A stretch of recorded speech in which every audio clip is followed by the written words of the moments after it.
Hola, les saluda Roberto Niembro y le doy la más cordial bienvenida a su programa Tus Derechos, un espacio para reflexionar y difundir la cultura de los derechos humanos. El día de hoy tenemos un programa en el que dedicaremos a hablar sobre el derecho a la verdad, para lo cual tenemos a una experta y dos expertos en la materia, a quien me permito presentarles. En primer lugar, a Jacqueline Sáenz Sandujo, quien es secretaria de Estudio y Cuenta en la ponencia del ministro Gutiérrez Ortiz Mena, aquí en la Suprema Corte, quien es especialista en derechos humanos y en materia penal. Por varios años trabajó como abogada en el Centro de Derechos Humanos Miguel Agustín Pro Juárez y en el área de Derechos Humanos de Fundar, Centro de Análisis e Investigación. Bienvenida, Jacqueline. Gracias, Roberto. En segundo lugar, les presento a Andrés Marcelo Díaz Fernández, quien es abogado e investigador en derechos humanos con estudios de antropología social, defensor de derechos humanos de distintos organismos de la sociedad civil, como Centro Pro Derechos Humanos, así como Investigación Fundar y Ciudadanos en Acción por la Defensa de los Derechos Humanos. Se ha enfocado en casos e investigaciones sobre tortura, desapariciones, justicia transicional, pueblos indígenas, acceso a la justicia y víctimas de represión estatal. Actualmente es consultor para la Oficina de la Alta Comisionada de Derechos Humanos de las Naciones Unidas y docente de la Universidad del Claustro de Sor Juana. Bienvenido, Andrés. Finalmente les presento a Álvaro Botero Navarro. Es miembro y relator del Comité de Naciones Unidas de Protección de los Derechos de todos los Trabajadores Migratorios. Trabaja como coordinador de la Unidad Conjunta OEA-ACNUR y especialista principal sobre refugiados y desplazamiento forzado de la Secretaría de Acceso a Derechos y Equidad de la OEA. Es abogado colombiano por la Universidad del Norte, tiene estudios sobre migración internacional en Georgetown University en Washington, Estados Unidos, y en la Universidad de Oxford. Se desempeñó como especialista en derechos humanos de la Comisión Interamericana de Derechos Humanos, en la Relatoría sobre Derechos de los Migrantes, y también laboró como consultor para el Programa de las Naciones Unidas para el Desarrollo y la Secretaría General Iberoamericana. Bienvenido, Álvaro. Gracias. Bueno, muy bien, pues como anunciaba, este programa versará sobre el derecho a la verdad y quisiera empezar con Jacqueline, si nos puede decir qué es esto del derecho a la verdad y cómo surge, en qué contexto surgió. Muy bien, Roberto. Pues yo creo que primero, qué bueno que se haga un programa, ¿no?, donde podamos dialogar sobre el derecho a la verdad, porque es un derecho muy amplio que se ha ido además moldeando y transformando a lo largo de décadas.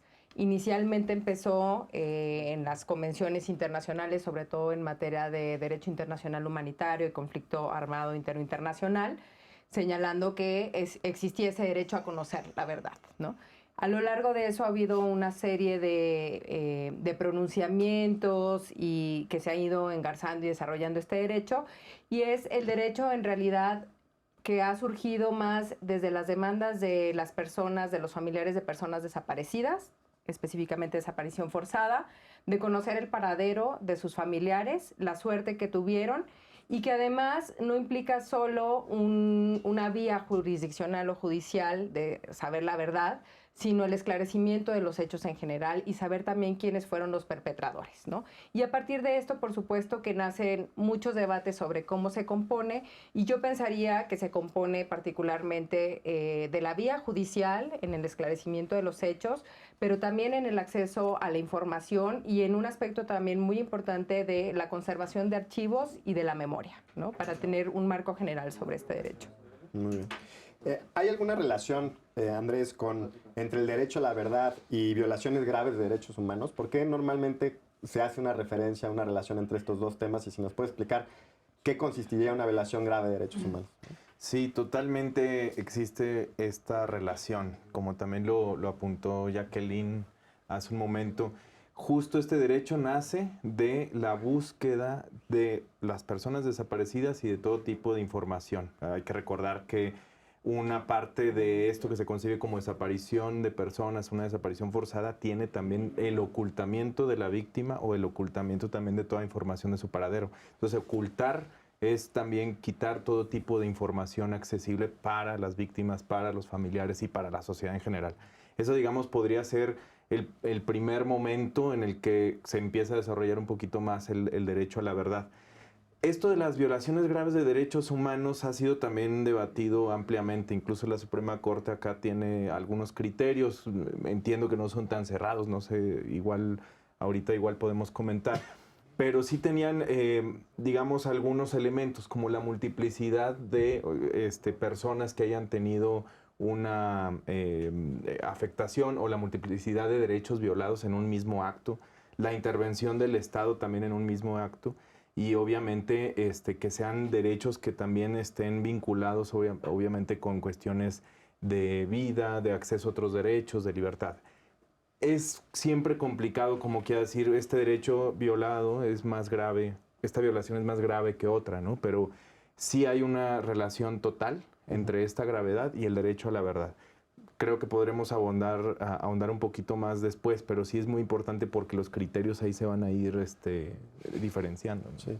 No sé si, Álvaro, quisieras ahondar en ejemplos en los que este derecho a la verdad cobra mayor relevancia. Digo, por lo que se ha dicho ahorita es el caso de desaparición forzada, que es una violación grave de derechos humanos, pues cobra toda la relevancia saber qué pasó con la víctima.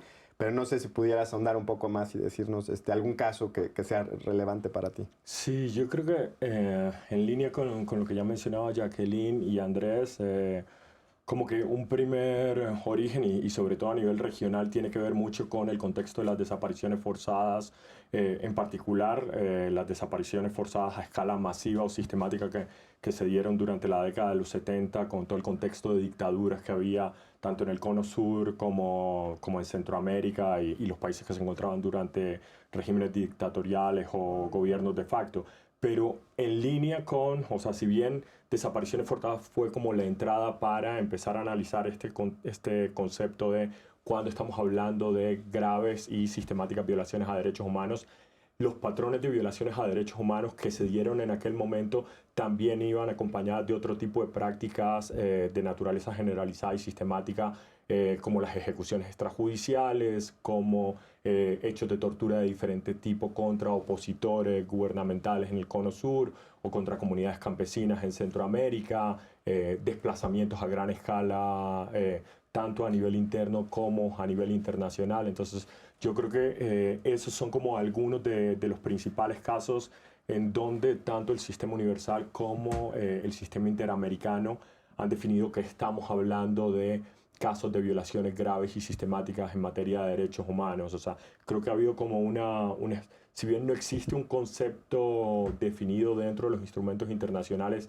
de qué implica una violación sistemática en materia de derechos humanos, hay como una serie de criterios que ya los iba mencionando Andrés también cuando hablaba de las decisiones de la Corte Suprema de aquí de México, de la Suprema Corte de Justicia de la Nación, como por ejemplo que estas violaciones se da a cierto tipo de derechos en particular: derecho a la vida, derecho a la integridad, a la libertad personal, a la libertad de circulación, el tipo de víctimas. Por ejemplo, las violaciones graves y sistemáticas implican afectaciones a la sociedad como un todo o a ciertos grupos amplios de la población: pueblos indígenas, grupos campesinos, comunidades afrodescendientes, grupos políticos que son vistos como disidentes, etc. Otros elementos importantes también en línea con lo que ya señalaba Andrés, tiene que ver como la calidad del tipo de violación y la cantidad y la duración en el tiempo. No es una violación que se comete en un momento y termina allí, sino que implica como una continuidad durante un periodo de tiempo. Hay un tipo de derechos específicos a los cuales van afectados y grupos de víctimas específicas a las que van dirigidas. Y otro elemento importante que es como de los elementos que desarrolló la ex jueza de la Corte Interamericana de Derechos Humanos, la jueza Cecilia Medina, es que implican también un elemento de conducta o de patrón por parte de las autoridades estatales. O sea, hay una planificación cuando estamos hablando de violaciones sistemáticas de derechos humanos o de graves y sistemáticas violaciones a derechos humanos. No es como un hecho aislado que ocurre, sino hay una política detrás del Estado, de un sector del Estado, en atacar grupos específicos de población durante un periodo sostenido de tiempo y en derechos fundamentales como eso, la vida, la integridad, etcétera. Claro, sobre esto, Jackie, no sé si quisieras ahondar un poco sobre qué es lo que nos dice el derecho internacional. Y bueno, nada más enfatizar, ¿no? Que mencionaba Álvaro, bueno, el derecho a la verdad surge a raíz de las desapariciones forzadas de las dictaduras, ¿no? Argentina es un caso particular muy relevante en esta materia, pero que ahora para nuestro contexto, infortunadamente, cobra también mucha relevancia, ¿no? Ante el número altísimo de desaparecidos y desaparecidas que hay en nuestro país. Pero, ¿qué nos dice el derecho internacional? ¿Qué herramientas nos da, etcétera, ¿no? Sí, Bueno, como ya también lo comentaba Álvaro, no hay en sí un instrumento específico sobre el derecho a la verdad. Me refiero a una convención específica, pero sí, como ya mencionaba, había una primera mención en los convenios internacionales, en el protocolo adicional a los convenios internacionales de Ginebra. Y yo creo que hay una mención muy específica y un derecho reconocido muy específico también en la Convención Internacional de Protección contra las Desapariciones Forzadas, ¿no? Ahí sí hay un artículo en donde habla del derecho de las víctimas y los familiares a saber el paradero y a obtener la verdad saber y obtener la verdad de lo sucedido, ¿no? Y ahí se habla luego del derecho a saber y del derecho a la verdad en este marco internacional. Pero en el Inter y en un desarrollo también posterior es importante porque sí ha habido resoluciones del Consejo de Derechos Humanos en donde se ha hablado del derecho a la verdad y donde se ha instado a los estados partes a tener políticas que atiendan las necesidades para cumplir con este derecho a la verdad, entendiéndolo también de manera muy amplia por graves violaciones a derechos humanos o del derecho internacional humanitario. Y ahí es importante porque, bueno, en un contexto internacional sí se habla de violaciones graves de derechos humanos con estos conceptos que ya han delineado. Pero sí me gustaría dar un brinco que también se ha instado a los estados a que se reconozca este derecho y creo que en eso también haya un reconocimiento a nivel interno con obligaciones y con deberes más específicos que ha sido parte del aporte del derecho internacional, ¿no? El Consejo de Derechos Humanos tuvo esta resolución hace ya una década sobre el derecho a la verdad, que provino de un estudio previo sobre el derecho a la verdad, en donde se hablaba cuáles eran las vías judiciales y no judiciales, cuáles eran las experiencias. También, y aquí es importante, no solo de judicialización de casos, sino de todo lo que tiene que ver con comisiones de la verdad, ¿no? Y los aportes que han tenido estas comisiones de la verdad en todo el mundo, ¿no? Y sobre todo en procesos pues de justicia transicional, en procesos también pues en Asia, en África, en América, sobre el tema de derecho a la verdad y memoria, inclusive también en España. O sea, es un derecho reconocido a lo largo del mundo, ¿no? Y por muchos años. Y también aquí se junta con el establecimiento de un mandato de un relator especial sobre el derecho a la verdad, a la reparación del daño de víctimas de violaciones a derechos humanos, ¿no? Y yo creo que ese fue un compromiso muy fuerte de las Naciones Unidas y de los estados por dar un peso específico y un valor muy, muy fuerte al derecho a la verdad y a saber el paradero de las personas, no solo desaparecidas, sino en general cómo ocurren esas violaciones a derechos humanos. Muy bien. Andrés, se ha mencionado las convenciones de Ginebra, se ha mencionado el derecho internacional humanitario, pero para quienes nos ven, ¿qué consiste? ¿Por qué es relevante? ¿De qué estamos hablando cuando hablamos como abogados de esos temas, ¿no? Sí, claro. Creo que es muy importante de lo que se está comentando aquí, ya ir dilucidando, por ejemplo, estamos hablando de contextos históricos, de grandes represiones y de grandes violaciones de derechos humanos, y estamos hablando de la obligación, por otra parte, de los estados de, por una parte, prevenirlos, pero también sancionarlos y también estar haciendo medidas para que jamás vuelvan a ocurrir.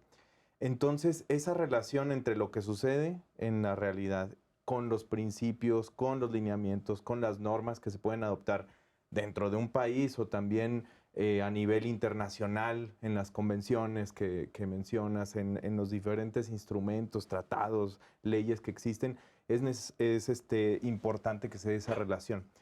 Nos parece aquí también que en el caso específico en México, es importante también saber, así como sucedió en el Cono Sur, todas estas represiones también en México existió de esa manera, existió la desaparición forzada, y justamente por la falta de esos tipos de lineamientos, esa falta de implementación de esos lineamientos que decían hay que investigar, hay que conocer la verdad, etcétera, digamos que el país no avanzó en su materia social para prevenir y que no ocurriera la desaparición de hoy. Esa es una idea que tiene mucha gente que se dedica a los derechos humanos aquí en México y que tenemos que seguir teniendo en mente. Jacqueline ya dijo también sobre la memoria y la relación específica con el derecho a la verdad.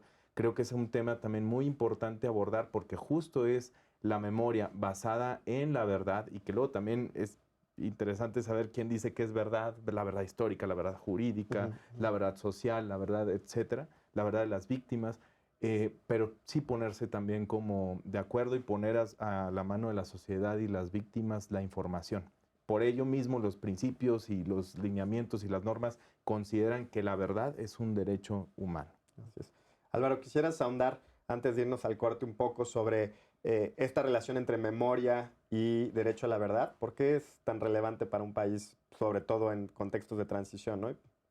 Yo creo que con relación a la importancia de la memoria con el derecho a la verdad una cuestión que para quienes han vivido en contextos de graves violaciones a derechos humanos, como los casos que ya mencionamos del Cono Sur, pero también, por ejemplo, como las violaciones que se están viendo en la actualidad en muchos países de la región, la memoria y como un elemento, como ya decía Jacqueline, del derecho a la verdad, tiene una importancia en el sentido de, una vez que esclarecemos la memoria y que tenemos claro cuáles fueron los hechos que ocurrieron, quiénes fueron los perpetradores, cuál fue el racional detrás de estas violaciones a derechos humanos, sirve para que como sociedad no volvamos a repetir esas violaciones que se cometieron en un determinado momento. Entonces, el derecho a la verdad no solamente tiene esa connotación o ese enfoque de el derecho que tienen las víctimas y los familiares a saber qué fue lo que ocurrió, saber del paradero de sus familiares,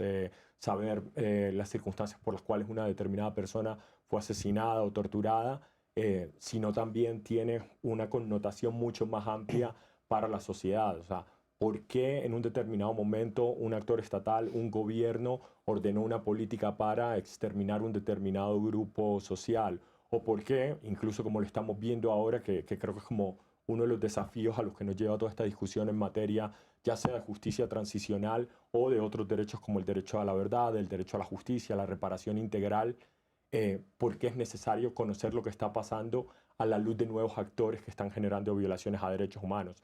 ¿Qué pasa cuando no necesariamente es el Estado quien está detrás de graves y sistemáticas violaciones a derechos humanos de manera directa, sino, por ejemplo, actores no estatales como grupos del crimen organizado, como carteles del narcotráfico, como grupos paramilitares? O sea, conocer cuál es el racional de eso y tenerlo claro en nuestra historia, y no solamente en los libros, sino a través de monumentos, a través de diferentes reconocimientos para las víctimas, sirve eventualmente para que como sociedad no volvamos a repetir esos hechos.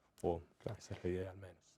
Creo que con esta idea de la doble dimensión del derecho a la verdad podríamos regresar. Por lo pronto tenemos que hacer un corte. Por favor, mándenos sus comentarios en hashtag JusticiaTV y en hashtag Tus Derechos. Ya volvemos.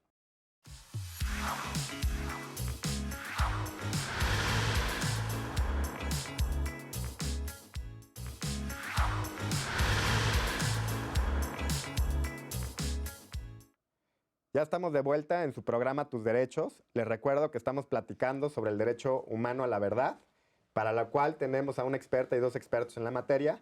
Y queremos volver con Andrés preguntándole, pues se ha mencionado ya en el primer bloque la justicia transicional y la relación entre la justicia en contextos de transición y el derecho a la verdad.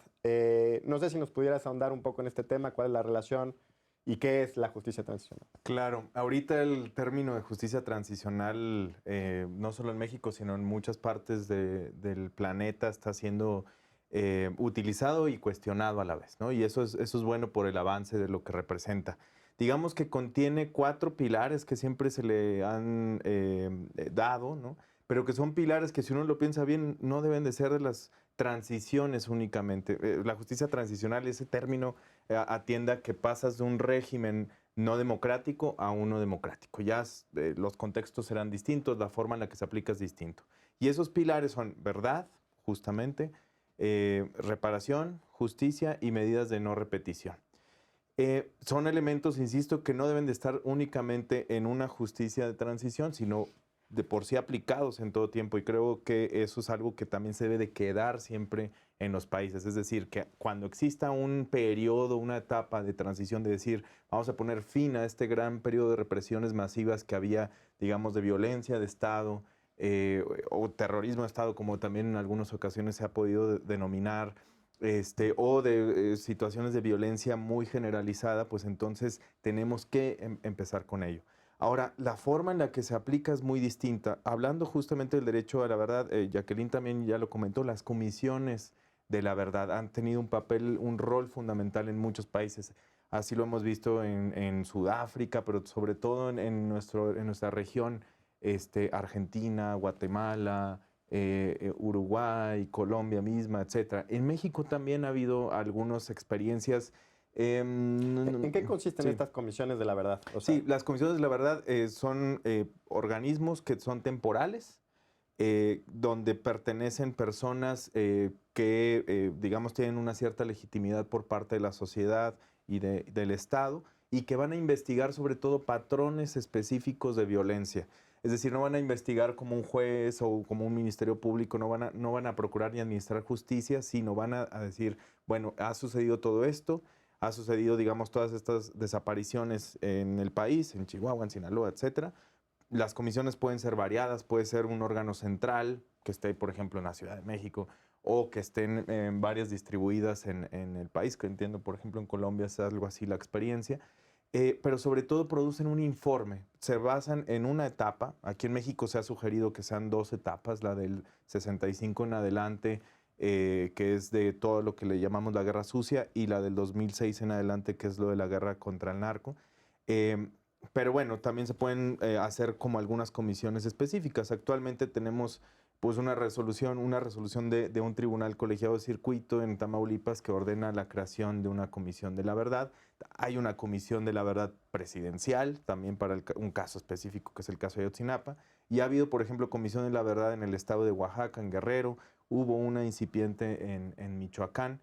Y digamos, este aspecto también estuvo dentro de la Fiscalía Especializada, que es dentro de la Justicia Transicional, el organismo que va contra la impunidad, la famosa FEMOSP, ¿no? Que hizo también un informe, que ese informe, digamos, que fue el de la Comisión de la Verdad Interna, si así le queremos decir, pero no era una comisión como tal. así es. Jackie, creo que el derecho internacional, que se ha mencionado varias veces, nos da varias herramientas, ¿no? Para reclamar este derecho a la verdad en contextos nacionales. La Corte Interamericana de Derechos Humanos, de la cual México está sujeto a su jurisdicción, es decir, que puede juzgar al Estado mexicano, ¿qué ha dicho sobre el tema? ¿Qué desarrollo ha tenido y qué importancia tiene para nuestro país y para la región en general?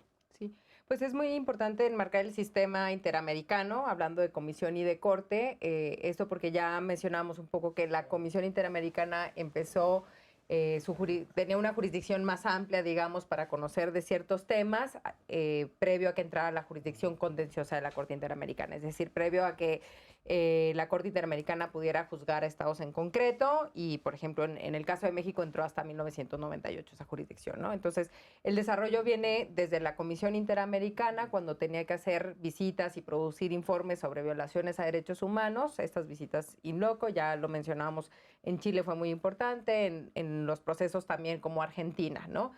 De ahí viene y se empieza a hablar del derecho a la verdad que tienen los familiares de conocer el paradero de sus personas desaparecidas. Cuando la Corte Interamericana se pronuncia en el primer caso contencioso, que es el caso Velázquez Rodríguez contra Honduras, se empieza a hablar por primera vez también ya en una sentencia del derecho a la verdad, ¿no? Y el derecho inalienable que tienen los familiares de conocer el paradero de las víctimas, lo sucedido y quiénes fueron los perpetradores.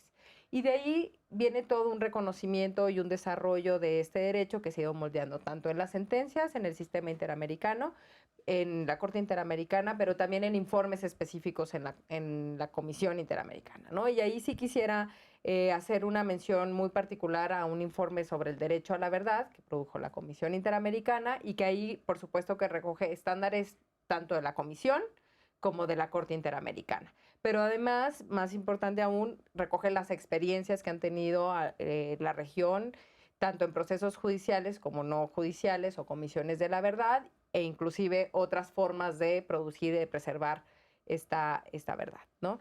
Y el desarrollo ha sido muy importante también y se ha visto como un derecho de los familiares a conocer lo sucedido, pero también de la sociedad en general, en esta doble dimensión del derecho a la verdad como un derecho específico de las víctimas directas, o en su caso de los familiares, pensando particularmente en casos de ejecuciones extrajudiciales o en casos de desapariciones forzadas, y el de la sociedad en general también como una forma de reparar procesos y momentos de transición y de justicia transicional, pero también procesos específicos de mucho quiebre institucional, que no necesariamente son, o sea, puede ser procesos antidemocráticos o procesos autoritarios que no como tal conllevan a un quiebre absoluto de la democracia, pero sí con estos cortes, y con hechos también del presente, ¿no? Y en esa parte me gustaría mucho hacer énfasis que el derecho a la verdad se ha ido delineando también como una mirada hacia atrás de lo sucedido en ciertas décadas, pero que es un derecho que está muy presente y que cada vez se hace más importante. Yo pensaría que se instrumente de manera inmediata, ¿no? Que no tengamos que esperar mucho tiempo para poder llegar a esos procesos en donde tengamos una respuesta sobre lo sucedido como sociedad, pero también en lo individual sobre, insistimos mucho en los casos de desaparición forzada, sobre el paradero, ¿no? Pero es una parte muy importante. Yo creo que eso se ve mucho, por un lado, cómo se instrumenta el tema de búsqueda de personas desaparecidas con el tema de justicia y de esclarecimiento de los hechos, ¿no? Álvaro, sobre este tema de cómo el derecho a la verdad, si bien surge en el contexto de desapariciones forzadas, se ha ido ampliando a otros contextos, a otras situaciones. ¿Nos podrías ahondar un poco en esto? Por ejemplo, si en el caso de migrantes, de la situación de los migrantes, cobra una especial relevancia también. Sí, yo creo que justo la pregunta es bastante atinada y tiene relación con algunas de las cuestiones que mencionaba previamente de cómo estos mecanismos como el derecho a la justicia, el derecho a la verdad, el derecho a la reparación y, por ejemplo, las medidas de no repetición que mencionaba Andrés, son como esos 4 pilares de los procesos de justicia transicional. También son mecanismos que no solamente se circunscriben a esos procesos, sino que en la medida en la que el derecho internacional de los derechos humanos ha ido avanzando, también pueden irse extrapolando a otros contextos, como lo que mencionaba Jacqueline, en contextos de quiebra institucional y donde no necesariamente estamos en una transición de un régimen democrático, de un régimen no democrático a un régimen democrático. Entonces, por ejemplo, en casos como los de migrantes y cuando estamos viendo situaciones de graves y sistemáticas violaciones a derechos humanos, estos derechos han cobrado muchísima importancia en el sentido de, bueno, no solamente es importante que haya justicia con relación a lo que ocurrió y se sancionan a los responsables, se investiguen, se procesen, etcétera, sino también, por ejemplo, para la sociedad, para los familiares de las víctimas, saber qué fue lo que ocurrió, por qué ocurrió, cuáles fueron los patrones que habían detrás de este tipo de conductas. Y hay algo que creo que es interesante mencionar también es estos pilares de verdad, justicia, reparación, y que en el caso interamericano se ha visto como reparación integral y medidas de no repetición, en muchos casos se solapan. Entonces, por ejemplo, la verdad cuando es conocida a nivel individual o a nivel social, tiene una función reparadora o busca tener una función reparadora para la sociedad. También busca tener una función como una garantía de no repetición. O sea, una vez que la sociedad sepa cuál fue como todo el modus operandi de ciertos actores, sean actores estatales, actores no estatales o actores no estatales actuando en complicidad con el Estado, eso debería servir para que esos patrones de conducta no se sigan repitiendo. Entonces, en el caso de migrantes es algo que cobra muchísima relevancia. ¿Por qué? Porque por lo general, sobre todo cuando estamos hablando de personas migrantes o refugiados o otras personas en el contexto de la movilidad internacional que se encuentran en situación irregular o que tienen que recurrir a canales irregulares, estas personas suelen encontrarse en una situación de mayor desprotección. ¿Qué genera esto? Que por lo general se tengan que desplazar a través de rutas clandestinas, no ponerse en conocimiento de las autoridades cuando son víctimas de delitos o de violaciones a derechos humanos, y eso a su vez hace que estén más expuestas a violaciones a derechos humanos. Entonces, por ejemplo, durante mucho tiempo en México se ha visto cómo las personas migrantes han tenido que recurrir a corredores clandestinos, como se conoce, o a canales irregulares de la migración, que son zonas donde a su vez también grupos del crimen organizado, como pueden ser carteles del narcotráfico, tienen un control de la zona o de la plaza. ¿Esto qué hace? Que además de que estos grupos controlen esas zonas, los migrantes también se vuelven una especie de producto o de un lucro para las organizaciones criminales. Ya no es solamente el tema relativo al lucro que se consigue con las actividades del narcotráfico, sino también a través del secuestro, la explotación, la trata de las personas migrantes. Entonces,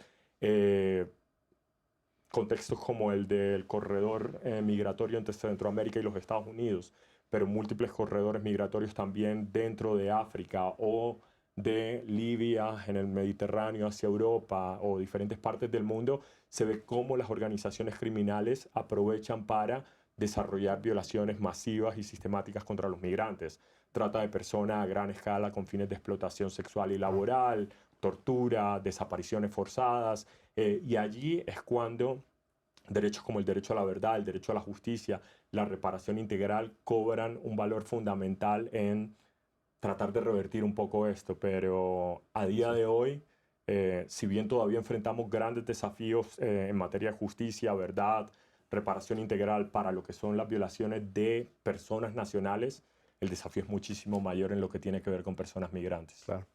Andrés, vamos a comentar en el siguiente bloque algunas sentencias de la Corte Mexicana sobre dos casos muy lamentables de San Fernando y Cadereyta. No sé si nos puedes ir adelantando cuáles eran los hechos de San Fernando, cuál es la relación con el derecho a la verdad y bueno, seguimos después con Cadereyta. Uh-huh. Sí, claro. Son casos que simbraron al país. Son 72 migrantes vistos también ahí que fueron ejecutados en San Fernando, Tamaulipas, y que junto con los casos de Cadereyta, o sea, hay unas fosas también clandestinas, están los torsos en Cadereyta, que ya luego se mencionarán, pero ambos casos reflejan una violencia infrahumana contra migrantes, personas migrantes, y sobre todo la incapacidad del Estado de poder hacer una identificación, que eso es parte, podríamos también decir, un desprendimiento del derecho a la verdad, una identificación forense y con ello también una obstaculización total a los derechos de las víctimas.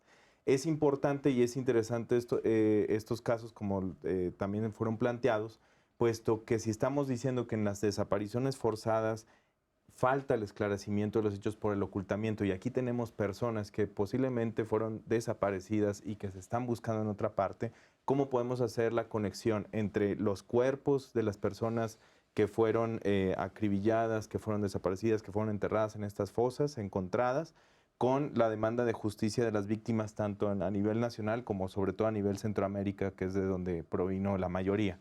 Entonces, estamos hablando de que ya se tiene, digamos, algunos elementos para poder hacer esta parte de clarificación, esta parte de cumplir con la verdad, pero justamente no había este cruce entre las víctimas y sus derechos a conocer la verdad, junto con la capacidad del Estado de ofrecer una, digamos, identificación real, fehaciente, y no como pasa en muchos otros casos, que entregan cuerpos, que entregan restos que no son, ¿no? Okay. Y Jackie, de Cadereyta, ¿nos puedes poner en contexto antes de irnos al otro bloque sobre qué fue lo que sucedió, cuáles eran los hechos del caso? Sí, en realidad siempre hablamos como de San Fernando y Cadereyta porque ocurren entre 2010 y 2011. Efectivamente, el de San Fernando son 72 cuerpos que se encuentran en una fosa y Cadereyta son distintas fosas que se van encontrando, pero también en ambos casos son personas migrantes, ¿no?, que pudieron haber sido secuestradas primero, que después fueron masacradas y que se encuentran en estas fosas. En ambos casos, pues hay un reclamo de la sociedad representado por organizaciones, donde también es muy importante tener en cuenta que, hablando de migrantes, pues las familias se encuentran en Centroamérica, ¿no? Entonces, quienes terminan haciendo ese vínculo de exigencia, de explicación al Estado sobre quiénes están ahí y qué es lo ocurrido, terminan siendo estas organizaciones en donde, bueno, ahorita veremos cómo lo aterrizan en la Suprema Corte, ¿no? Muy bien. Bueno, creo que con estas ideas nos podemos ir a un segundo corte. Ya volvemos con el tema del derecho a la verdad. Mándenos sus comentarios en #JusticiaTV y síganme en mi cuenta de Twitter, @rniembro1. Ya volvemos.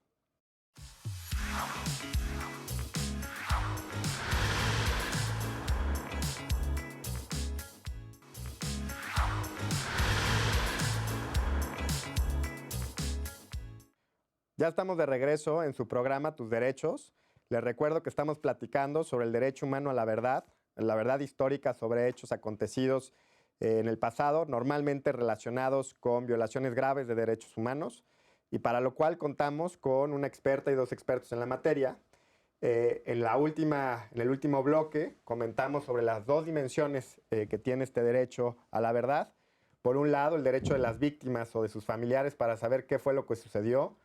y también una dimensión social en la cual la sociedad se ve beneficiada en saber qué fue lo que sucedió, principalmente para que no vuelva a pasar y para que haya una reparación integral a las víctimas de lo sucedido. Empezamos a comentar también sobre dos casos de Cadereyta y San Fernando, que ahorita ahondaremos sobre todo en particular sobre las sentencias de la Suprema Corte Mexicana, pero creo que es importante enfatizar el contexto en el cual se dieron estos hechos, y para lo cual, Álvaro, no sé si nos pudieras ahondar sobre este contexto, qué significa, etcétera.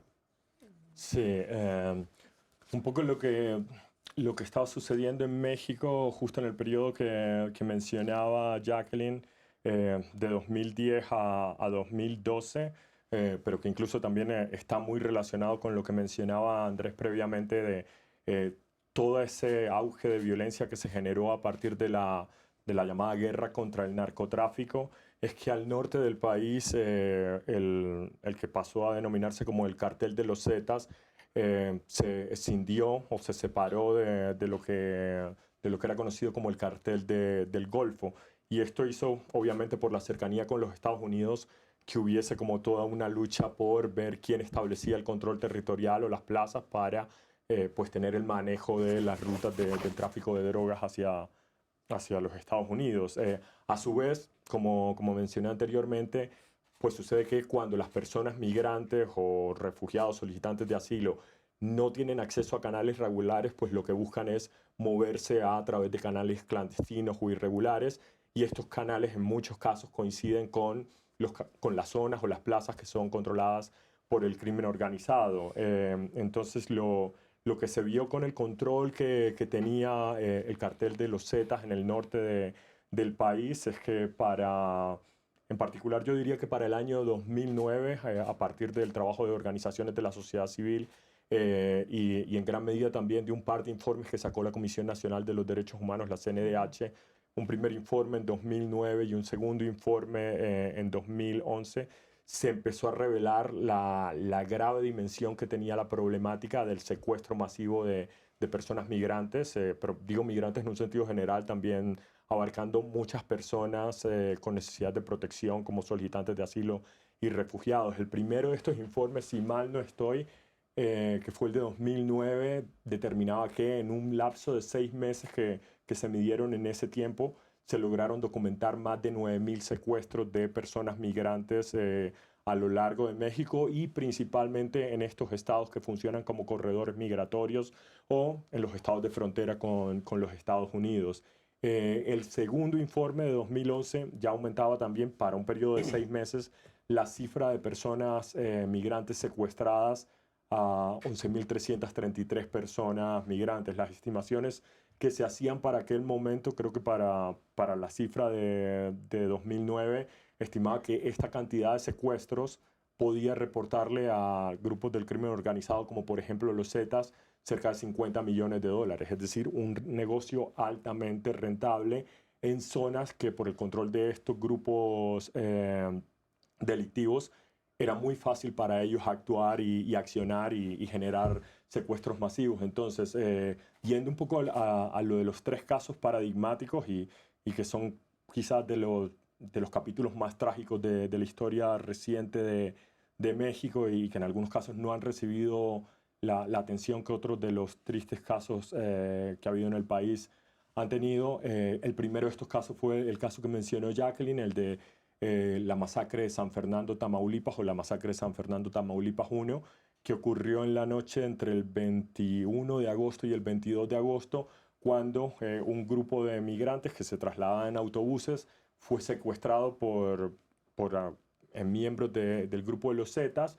Los llevaron a un rancho que estaba a las afueras de San Fernando y allí básicamente les dieron pues 2 opciones, o pagan para que les liberemos, sea que sus familiares en Centroamérica, por lo general familias en situación socioeconómica bastante complicada o en situaciones de pobreza, pagan porque los liberemos, o sus familiares en Estados Unidos pagan, o si no, tienen que trabajar para nosotros. Lo que sucedió fue que estas personas se negaron a las 2 opciones y posteriormente los miembros de los Zetas procedieron a ejecutar a estas personas. fueron asesinadas 72 personas, 58 hombres y 14 mujeres, la mayoría de ellas centroamericanos, de países como El Salvador, Guatemala, Honduras, países que ahora mismo también son los mayores países de solicitantes de asilo en México, pero también personas de países como Ecuador que venían desde Sudamérica o desde Brasil tratando de atravesar pues, gran parte del continente para llegar hasta los Estados Unidos. Una persona logró sobrevivir, un joven de 17 años de Ecuador. Cuando ya se fueron los Zetas, huyó como hasta un puesto de la Marina en la carretera y fue como quien informó sobre lo ocurrido. Luego, al año siguiente, si mal no estoy, entre abril y mayo, empieza a salir la información de lo que se conoce como San Fernando II o como la masacre de San Fernando II, que fue la aparición de 193 cadáveres y en unas, si mal no estoy, 43 o 47 fosas, de nuevo implicando la participación de los Zetas en estos hechos y habiendo mucha evidencia de que muchas de estas personas podían ser migrantes que estaban tratando de llegar hasta los Estados Unidos. Y el tercer hecho, como ya se mencionó, es los hechos de la masacre de Cadereyta, donde fueron desmembradas y decapitadas 49 personas y fueron dejadas visibles ante la ciudadanía los torsos de estas personas desmembradas. Y uno de los graves desafíos que ha habido con relación a todo esto, y que era algo que ya mencionaba Jacqueline, y que es como una de esas cargas o desafíos adicionales cuando estamos hablando que las víctimas son personas migrantes, es sus familiares no están aquí. Sus familiares están en El Salvador, en Honduras, en Guatemala, y en muchos casos son personas que vienen de otras situaciones complejas. Son personas pobres, son personas de comunidades indígenas alejadas que no saben cómo llegar hasta aquí, cómo acceder a las autoridades. Entonces, eso puso muchísimos obstáculos en poder conocer dónde estaban estas personas, si los cuerpos de la masacre de los 72 migrantes o de los 193 restos eran de familiares de ellos que habían salido hace un mes, hace 2 meses y de los cuales no tenían noticias. Y todavía ese es como uno de los grandes desafíos pendientes. Afortunadamente el Estado ha hecho medidas interesantes como la Comisión de Expertos Forenses para la identificación de estos restos y eso es como una medida paradigmática a nivel mundial que ha hecho México y que ha servido para la identificación de múltiples de los restos, pero todavía hay muchas de estas personas que siguen pendientes de ser identificadas y por ende para sus familiares la deuda de saber qué pasó con ellos. Claro, han llegado 2 casos a la Suprema Corte relacionados con el derecho a la verdad y con estos casos. ¿Nos puedes contar qué fue lo que llegó a la Corte y adentrarnos un poco en la resolución, por favor? Sí, claro. Los 2 casos de los que hablas son unos amparos en revisión. Esencialmente surge porque las organizaciones que documentaron y que acompañaron a los familiares en los casos de San Fernando y de Cadereyta, por decirlo de forma genérica, fueron muy activos en solicitar y en saber qué era lo que estaba ocurriendo y cómo se estaban dando las investigaciones, ¿no? Como un componente del derecho a la verdad, decían, bueno, este es un tema de graves violaciones a derechos humanos. Es innegable que son masacres y que cumple con esta caracterización de violación grave.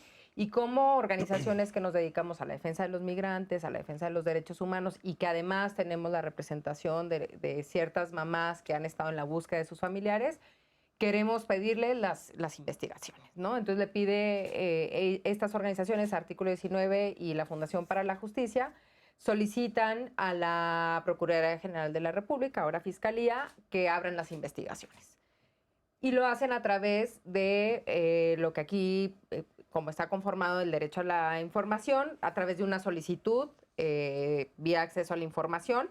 Y aquí es importante saber que el acceso a la información es un componente del derecho a la verdad y por eso hemos insistido en ello, ¿no? Si tú tienes información, tienes una parte de la verdad. No es toda la verdad quizá y falta mucho por terminar de configurar este derecho, pero es uno de los componentes fundamentales. Estas organizaciones hacen esa solicitud y piden la versión pública de las investigaciones que tiene la Procuraduría con relación a estos casos. Lo que la PGR le dice no, porque yo tengo, es información reservada, no puedo entregarla porque pongo en riesgo la información que ahí hay, la secrecía de las investigaciones, inclusive el éxito de las investigaciones, no te la puedo entregar. Ellas se van estas organizaciones se van en vía de recurso ante el INAI, el Instituto Nacional de Acceso a la Información Pública y Gubernamental, solicitando, ¿no? Pues un poco que revisen esta decisión de la Procuraduría de no entregar la versión pública, y ahorita digo por qué hago tanto énfasis en que ellas habían solicitado la versión pública de estas investigaciones, y el INAI en una de las son 2 resoluciones las que se dan, en una de las resoluciones le dice no te la puedo entregar porque efectivamente es información reservada. Y de ahí surge en la vía de amparo, promueven un amparo en la vía indirecta diciendo está mal esa determinación. Vuelvo a insistir en que es importante que se entregue la información por el derecho a la verdad, por el derecho a la justicia, porque son graves violaciones. El INAI en realidad lo que dice es yo no puedo determinar que son graves violaciones y la ley no me faculta para determinar que son graves violaciones. Y como no tienes un pronunciamiento, una sentencia que diga que son graves violaciones, no entra en esa excepción de reservar la información. Entonces, una averiguación previa o una carpeta de investigación ahora solo se puede entregar si cae en el supuesto de violaciones graves. Y como tú no tienes esa determinación, pues no la voy a entregar para preservar todos los otros derechos de investigación, sigilo, etcétera.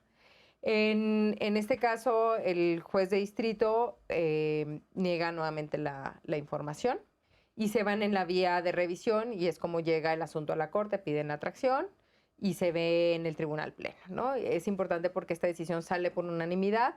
La sentencia lo que hace es hacer un recuento y una recapitulación del marco de regularidad constitucional sobre el derecho a la información. Habla del principio de máxima publicidad que se rige en este derecho como lo tenemos configurado y en general el derecho como está a nivel internacional.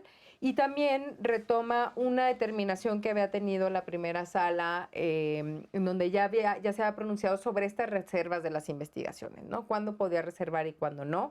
Y ya había un primer precedente que se ha dado en el marco del caso Rosendo Radilla, en donde decía efectivamente en casos de graves violaciones no puedes reservar, es una excepción a la excepción y tienes que entregar la información. Esta resolución lo que dice es a quien le compete hacer la calificación sobre graves violaciones o no es al sujeto obligado, en este caso la Procuraduría. La Procuraduría tiene que determinar si hay o no una grave violación para efectos de entregar la información, ¿no? Y esto es importante porque dice, no te estás pronunciando sobre los hechos, no estás haciendo una calificación jurídica ni una tipificación como tal, sino estás diciendo, estos hechos sí constituyen una grave violación con criterios cualitativos y cuantitativos que aquí ya se han delineado, ¿no? Un tema no solo numérico, sino también en qué contexto se dan, la generalidad, si son sistemáticas. Entonces, tú, PGR, tienes que hacer, o tu Fiscalía tienes que hacer esa determinación. Si tú estimas que no estás en un caso de graves violaciones a derechos humanos, entonces el solicitante puede acudir al INAI, quien podrá revisar esa determinación, y el INAI, por supuesto, que tiene la facultad, y esto es muy importante porque van a seguir llegando casos, ¿no? Es un precedente muy importante decir, por supuesto que el INAI tiene esa facultad como el órgano revisor de determinar si hay o no un caso de graves violaciones para efectos de entregar la información, ¿no? Y finalmente lo que se decide es que se tienen que entregar las investigaciones. Ahora, lo que solicitaron las organizaciones fue la versión pública, ¿no? Yo creo que se solicitó así para hacer menos complejo el debate y que fuera más seguro que les iban a entregar la información y que no se tuvieran que ir a un litigio al cual se tuvieron que ir. Un poco en el pleno, cuando se dio esta discusión, decían, a ver, es que no es versión pública, es la entrega de toda la información porque eso en sí mismo tiene que abonar a este derecho a la verdad y a tener una explicación sobre lo que ocurrió. La sentencia no refleja y no dialoga con esto, un poco porque la solicitud fue una versión pública, pero lo que se dejó entrever en el criterio de la mayoría de los ministros y de las ministras fue que efectivamente cuando estamos en casos de graves violaciones a derechos humanos, cuando se solicita esta información de las investigaciones, pues es que te tendrían que entregar la información completa. Así es, sí creo que son un precedentes relevantísimos de la Suprema Corte. Y sobre esto, Andrés, no sé si nos podrías dar una opinión. ¿Cuál es la relación entre derecho de acceso a la información y derecho a la verdad? Y bueno, también darnos tu conclusión, ¿no? sobre todo este tema, cuáles son los retos pendientes y así concluimos con la ronda de conclusiones. Claro, hablamos del derecho a la verdad.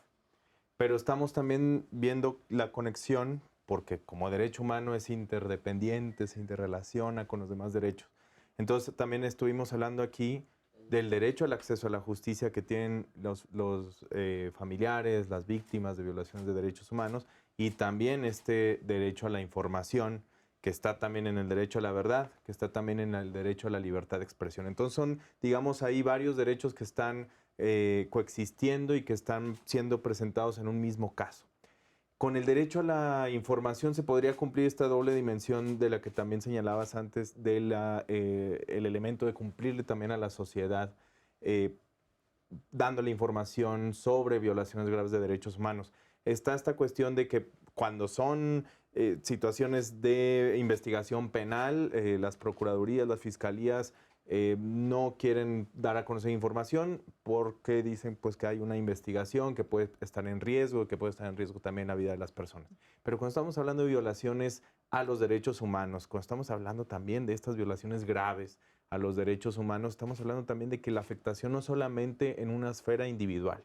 Y eso es algo que también, por ejemplo, población en América Latina, que tenemos poblaciones indígenas, lo podemos observar en sus sistemas normativos. La afectación no solamente está en un plano individual, sino es también con la comunidad y con el territorio. Entonces, digamos que podría ser también otra forma de entender que el derecho a la información, todo el traslado de esta hacia la sociedad o la posibilidad de la sociedad de consultar esta información es una forma de garantizar la verdad. Y eso lo mencionamos también y lo podemos relacionar con actividades específicas, digamos, con los archivos. En México también hay un Archivo General de la Nación que tiene una parte histórica desde las épocas de la conquista, la colonia, etcétera, pero que también ha tenido algunos otros juegos ahí interesantes, ¿no? Y tiene que ver, por ejemplo, con todo el traslado de información que se da en los años 2000, 2001, de los archivos de la Dirección Federal de Seguridad, que era la Policía Política Mexicana, y de algunos de los archivos que utilizaban también en las procuradurías para el Archivo General de la Nación.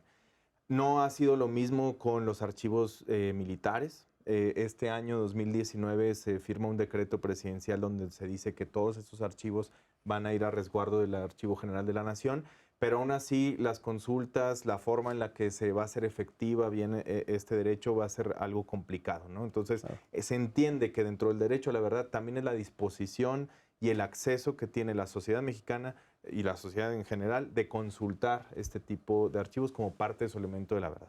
Claro. Concluiría nada más diciendo que es importante que se vaya avanzando, que podamos ir concibiendo que el derecho a la verdad está relacionado con otros derechos. No es materia ahorita decir es autónomo meramente o es subsumido a otro derecho. Esas son discusiones posteriores, pero sí es importante conocer que el derecho a la verdad es un derecho complementario, que entre más amplitud de información tengamos, más se va a poder garantizar este derecho a la sociedad. Muy bien. Si quisieran decir muy brevemente una conclusión, Álvaro, Jackie, por favor. Sí, bueno, pues estimo que la Suprema Corte tiene pendiente un desarrollo mucho más específico sobre el derecho a la verdad. Sin duda, este tema de acceso a la información ha sido muy importante, el acceso a las investigaciones también en lo individual, ha habido algunos pronunciamientos. Y también me gustaría que tuviéramos en cuenta el marco jurídico de la Ley General de Víctimas, que establece el derecho a la verdad en un capítulo específico con ciertos lineamientos para garantizarlo. Tampoco hay un pronunciamiento específico sobre eso, será algo sobre lo que se tenga que seguir debatiendo porque además se establece como un derecho tanto para víctimas del delito como de violaciones a derechos humanos, ¿no? Y eso hace una mayor amplitud en este derecho a la verdad. Muy bien. Álvaro, ¿alguna conclusión breve? Yo creo que, bueno, un poco retomando lo que ya hemos dicho y también lo que se ha dicho desde organismos internacionales como la Comisión Interamericana de Derechos Humanos, la Corte Interamericana, el Comité de Trabajadores Migrantes, el Estado mexicano, por su historia, por su ubicación geográfica, va a seguir siendo un estado crucial en lo que tiene que ver con el fenómeno migratorio. El corredor migratorio que hay entre México y los Estados Unidos es el principal corredor migratorio a nivel mundial. México es el segundo país con mayor cantidad de personas migrantes por fuera de su territorio. Está al lado del mayor receptor de migrantes a nivel mundial, entonces las dinámicas van a continuar. Lo que hemos visto en términos de violaciones y graves violaciones a derechos humanos contra personas migrantes, solicitantes de asilo y refugiados, yo creo que todavía deja una deuda muy abierta de lo que puede hacer el Estado mexicano en múltiples frentes, no solo en lo que respecta al derecho a la verdad, lo que se podría hacer a través de mecanismos no judiciales para el esclarecimiento de la verdad, como comisiones de la verdad, pero también, por ejemplo, todo el rol que pueden tener y que muchas cortes a nivel de América Latina ya lo empiezan a hacer, no solamente cortes supremas, sino cortes de niveles más inferiores, en términos de buscar reparación integral de las víctimas. Yo creo que ahí hay un gran desafío o una gran apuesta que la Corte Suprema de Justicia tiene por delante, pero que también los jueces a diferentes niveles tienen cuando hagan control de convencionalidad con relación a violaciones a derechos humanos de migrantes. Entonces, creo que a efectos de que estas cosas no sigan repitiéndose, todavía hay mucho por hacer en materia de verdad y justicia. Así es. Bueno, pues muchas gracias. Se nos acabó el tiempo. Muchas gracias, Álvaro, Andrés, Jackie, Gracias. por acompañarnos. Les agradecemos a ustedes también que nos acompañan y les esperamos la próxima semana con otro programa de Tus Derechos con el tema de la prevención y erradicación de la violencia de género. Les deseo un excelente día.